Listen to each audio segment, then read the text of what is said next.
base 2, you'd probably want to go ahead and use a change of base formula. All right, for question number 5 is the difference formula. I believe, if I remember correctly, for tangent of alpha minus beta is going to be the tangent of alpha minus the tangent of beta all over 1 plus the tangent of alpha times the tangent of beta.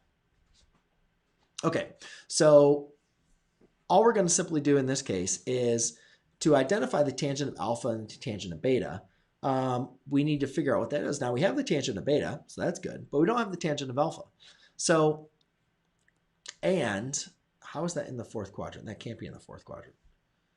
Maybe the student meant the third quadrant, or maybe I wrote it down wrong. But let's do the third quadrant because that's important. Actually, it's not important because it's still going to be a positive 3 over 4. So I'm not sure what this student was giving me, but that has to be in the third or the fourth quadrant. When tangent's positive, it has to be in the first or the third. It cannot be in the second or the fourth. That's when tangent would be negative. In this case, they say the cosecant is 13 pi over 5. Now it's in the second quadrant. And that's very important here because, again, we're trying to identify what the tangent is. So if the cosecant of alpha is 13 over 5, right, remember that's hypotenuse over opposite.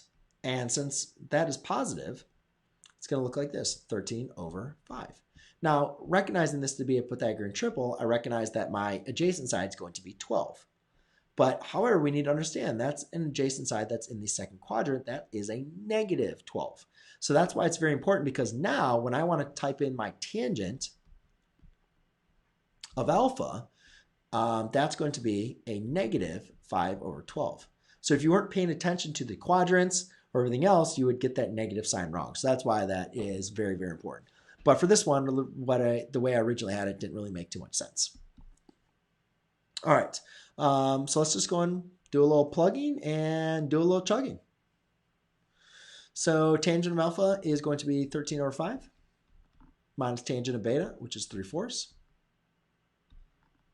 all over 1 plus tangent of alpha, which is a negative 5/12. I think it's really important for you guys to use parentheses here. And then tangent of beta, which is 3/4. Okay, so now we can just go ahead and multiply these.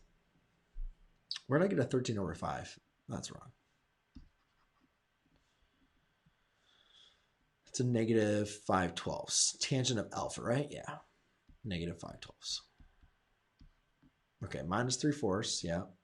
Okay, so now we recognize if I actually wanted to combine like terms here, all I really need to do in this case is just multiply this by 3 over 3, right? Because then it's going to give me a common denominator. All right, so let's go and work our way over here because I know there's going to be a little work. So we have a negative 5 over 12 minus a 9 over 12 all over a 1 minus a 15 over 36. And then this is going to give us, let's see, we can subtract those. That'd be a negative 5.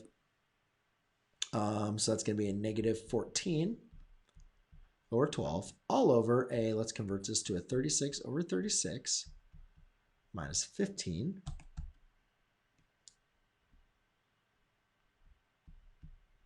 over 36, which would be 11 over 36. So that can be reduced down because I'm going to do fractions operations, by the way.